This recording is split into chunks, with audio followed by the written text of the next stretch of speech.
나이 들수록 인간관계는 덧셈이 아니라 뺄셈이 필요합니다. 계절이 바뀌어 옷장을 정리하다 보면 한숨이 나올 때가 있다. 입지도 않으면서 버리지 못한 옷들이 옷장을 가득 채우고 있기 때문이다. 언젠가는 입겠지.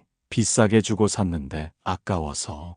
그런 미련 때문에 쌓아둔 옷들이 정작 지금 입어야 할 옷을 찾지 못하게 방해한다. 인간관계도 이 옷장과 다르지 않다. 휴대전화에 저장된 그 수많은 이름들. 그 중에서 지금 당장 마음 편하게 전화를 걸어 속내를 털어놓을 수 있는 사람은 과연 몇이나 될까?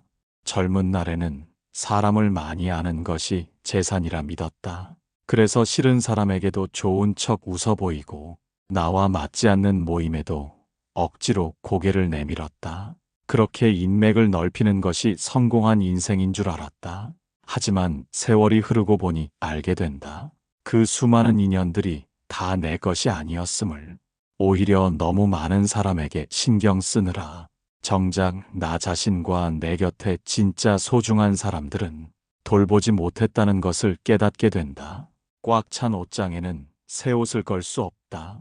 빈틈없이 빽빽한 방에는 신선한 공기가 통하지 않는다. 삶이 답답하고 무겁게 느껴진다면 그것은 내가 너무 많은 것을 쥐고 있기 때문이다. 물건이든 사람이든 이제는 정리가 필요한 시점이다.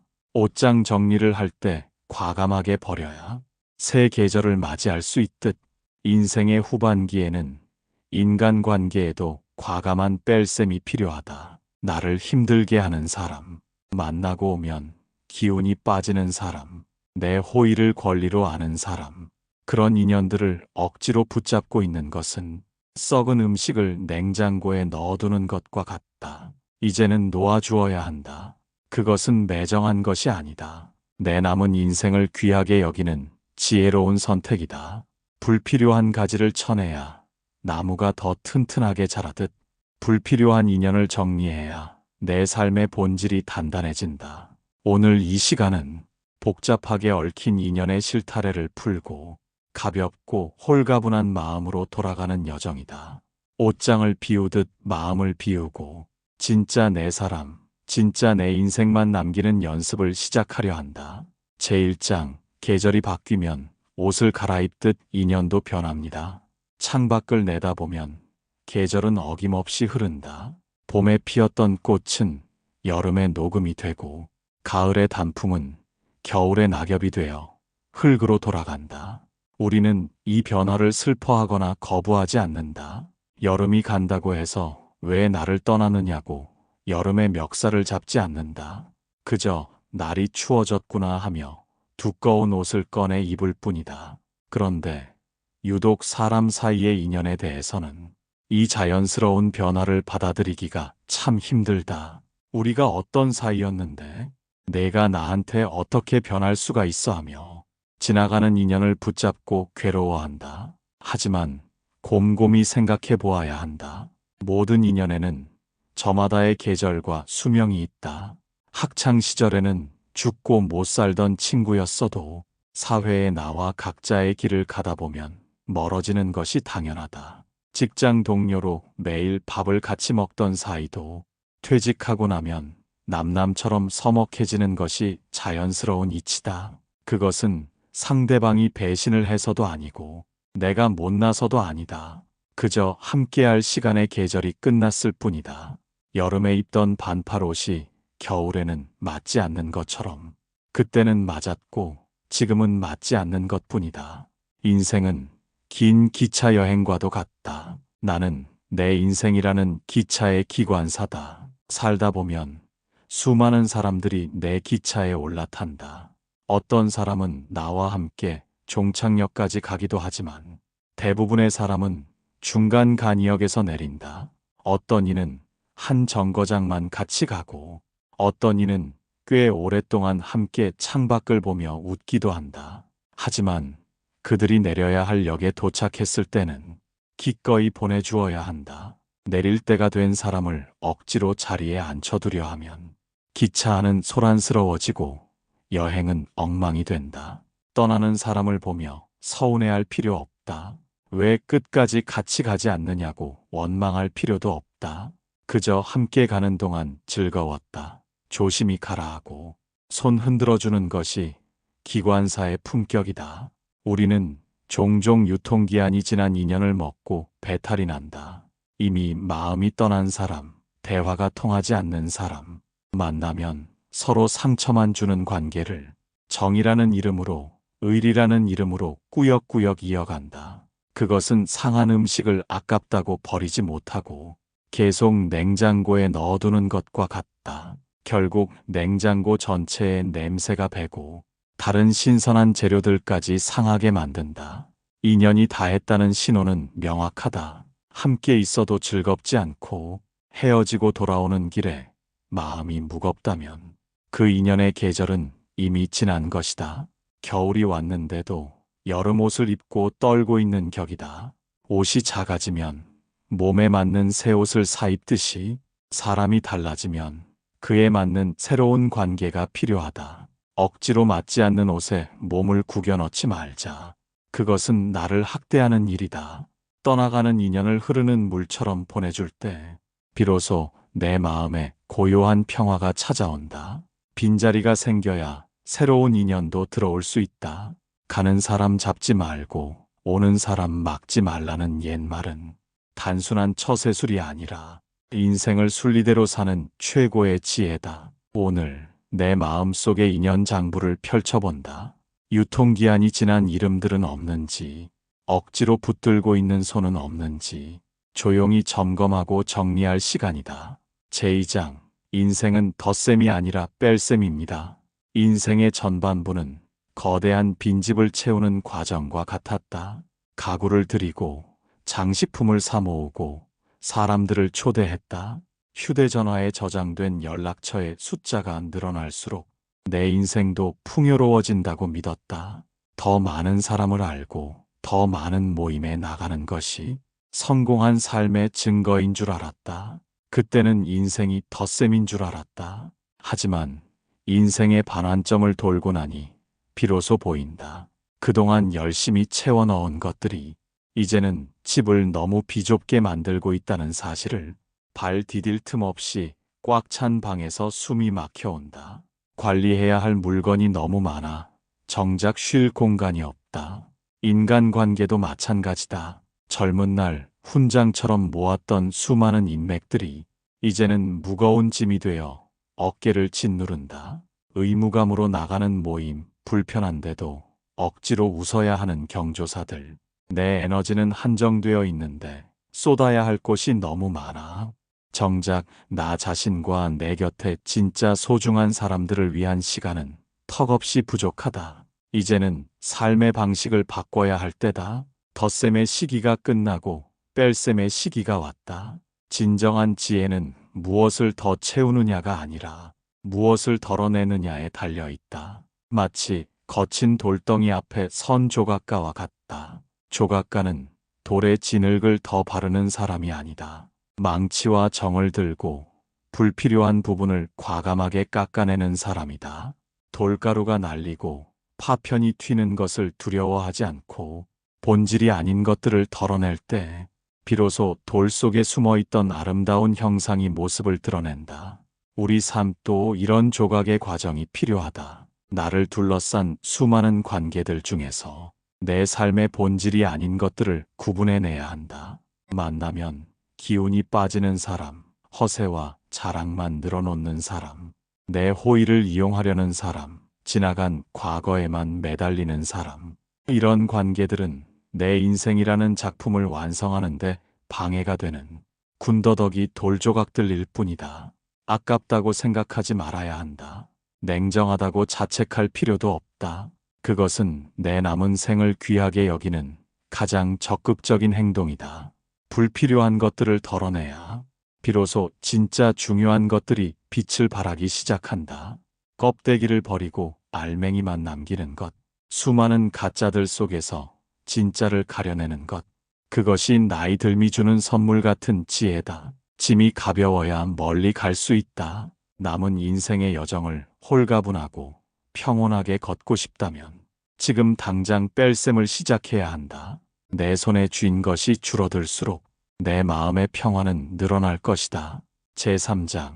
나를 아프게 하는 가시는 뽑아내야 합니다.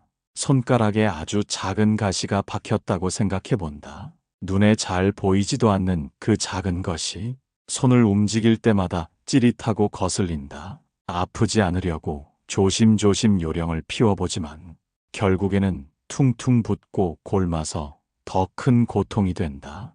방법은 하나뿐이다. 바늘로 살을 찌르는 아픔을 감수하고서라도 그 가시를 뽑아내야 한다. 뽑아내는 순간은 따끔하고 피가 날 수도 있지만 그래야 비로소 상처가 아물고 살이 차오른다. 인간관계에도 이런 가시 같은 사람들이 있다. 만나고 돌아오면 이상하게 기분이 나쁘고 몸이 아픈 사람, 내 말을 비꼬아 듣거나 은근히 무시하는 사람, 자신의 감정 쓰레기통처럼 나를 대하는 사람, 만날 때마다 돈 자랑, 자식 자랑으로 내 기를 죽이는 사람, 이런 사람을 친구라는 이름으로, 지인이라는 이름으로 억지로 곁에 두고 있는 것은 내 살에 박힌 가시를 방치하는 것과 같다. 알고 지낸 세월이 얼만데 하며 망설이지만 세월이 길다고 해서 독이 약이 되지는 않는다. 오히려 오래된 독일수록 더 깊숙이 퍼져 나를 병들게 한다. 우리는 흔히 사람을 잃는 것을 두려워한다. 하지만 나를 병들게 하는 사람을 잃는 것은 상실이 아니라 해방이다. 썩은 이를 뽑아내면 시원하듯 나쁜 인연을 정리하면 인생이 시원해진다. 냉정하다고 매정하다고 자책할 필요 없다.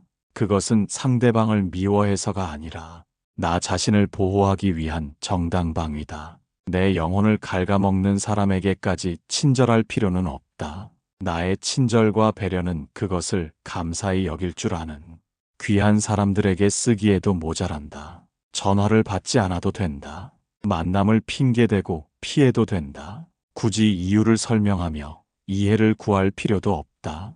그저 조용히 서서히 멀어지면 된다. 가시를 뽑아낸 자리에는 반드시 새살이 돋는다. 나를 힘들게 하던 사람이 사라진 빈자리는 처음에는 좀 허전할지 몰라도 곧 평온함과 자유로움으로 채워질 것이다. 건강한 나무를 키우기 위해 병든 가지를 쳐내듯 내 남은 인생을 아름답게 가꾸기 위해 이제는 가위를 들어야 할 때다. 아프지만 반드시 해야 할 일이다. 제4장. 떠나는 사람에게는 잘 가라고 축복하십시오. 관계를 정리하기로 마음먹었을 때 가장 경계해야 할 것은 미움이다. 내가 나한테 어떻게 그럴 수 있어? 두고 보자. 내가 잘 사나 보자 하며 저주와 원망을 퍼부으며 인연을 끊는 경우가 많다. 하지만 기억해야 한다.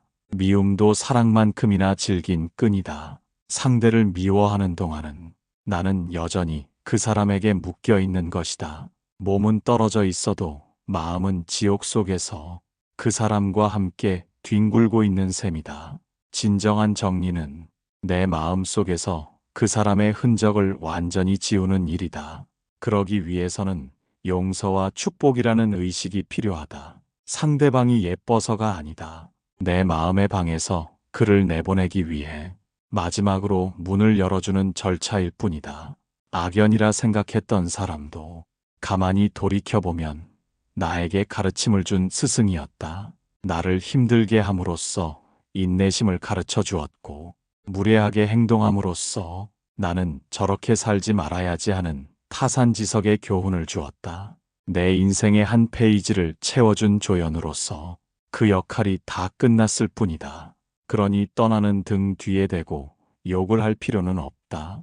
욕을 하면 그 더러운 말의 기운이 가장 먼저 내 입과 내 귀를 더럽힌다. 상대방은 듣지도 않는 욕을 하느라 내 귀한 에너지를 낭비할 이유가 없다. 그저 마음속으로 조용히 작별 인사를 건네본다. 나와 인연 맺느라 고생했다. 덕분에 인생 공부 잘했다. 이제 각자의 길에서 잘 살기를 바란다. 그렇게 축복하며 보내줄 때 나와 그를 묶고 있던 질긴 업보의 매듭이 스르르 풀려나가는 것을 느낄 수 있다. 마치 방생을 하듯 내 마음의 감옥에서 그를 풀어주는 것이다. 그를 놓아주는 순간 진정으로 자유로워지는 것은 바로 나 자신이다. 이별에도 품격이 있다. 마지막 모습이 아름다워야 지나간 시간도 추억으로 갈무리 될 수 있다. 진흙탕 싸움을 하며 헤어지면 그 기억은 평생 지워지지 않는 얼룩이 되지만 웃으며 보내주면 그저 스쳐 지나가는 바람이 된다. 나는 이제 더 이상 과거의 상처를 곱씹으며 살지 않겠다. 나를 스쳐간 모든 인연들이 저마다의 강물로 흘러가기를 바란다. 그리고 나 또한 내 몫의 바다를 향해 가볍고 평화롭게 흘러갈 것이다. 잘 가라, 내 아픈 인연들아. 부디 멀리서라도 행복해라. 나도 이제 진짜 행복을 찾아 떠나련다.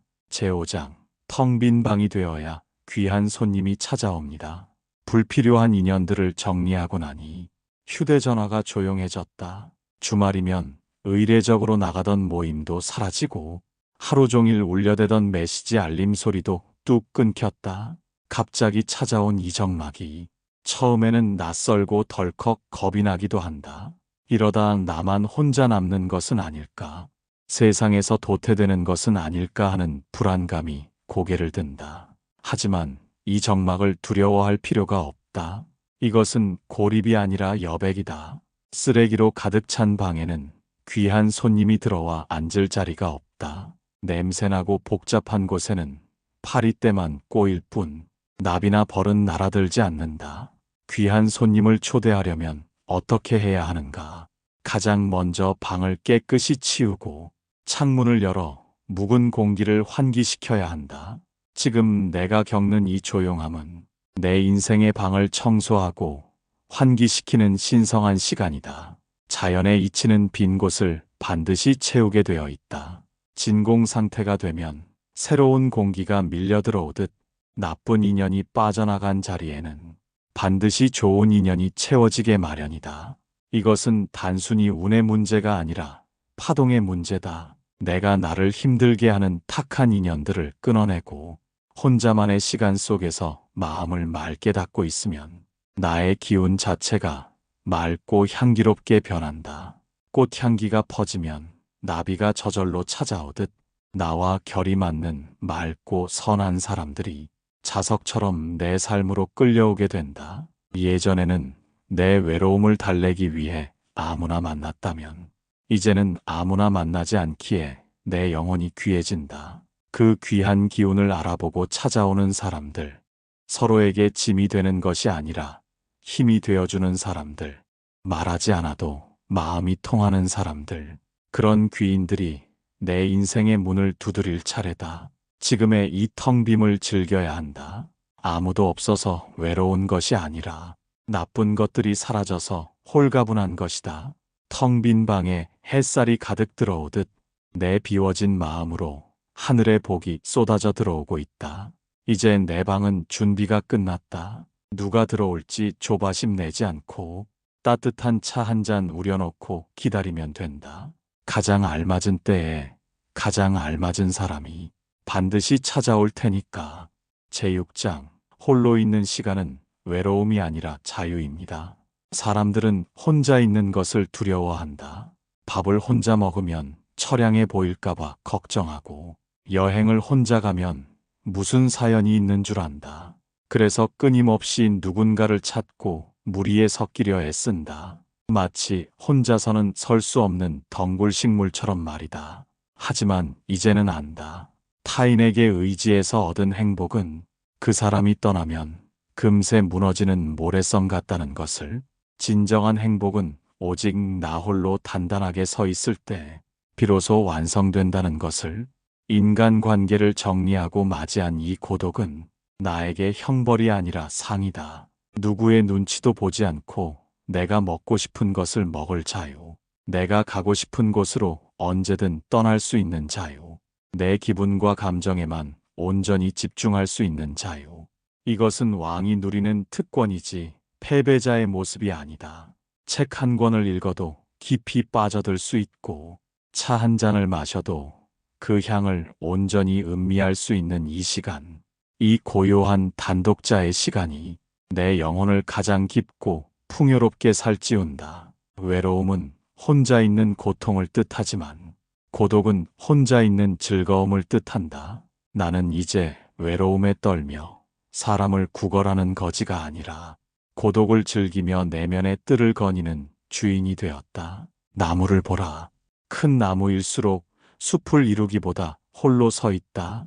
홀로 비바람을 견디고 홀로 뿌리를 깊이 내리기에 그 거대한 그늘 아래 수많은 생명을 품을 수 있는 것이다. 나 또한 그런 큰 나무가 되어가고 있다. 이제 더 이상 사람 때문에 울지 않겠다. 더 이상 지나간 인연에 연연하지 않겠다. 나는 나 자신만으로도 충분히 차고 넘친다. 가벼워진 어깨, 맑아진 머리, 평온해진 가슴. 이것이 바로 내가 그토록 찾아 헤매던 삶의 정답이었다. 나는 이제 깃털처럼 가볍다. 어디로든 갈 수 있고 무엇이든 될 수 있다. 내 남은 생은 오직 나를 사랑하고 나를 돌보며 이 눈부신 자유를 마음껏 누리며 살 것이다. 스스로를 등불 삼아 홀로 가는 이 길에 하늘의 축복과 평화가 영원히 함께하기를 간절한 마음으로 축원한다.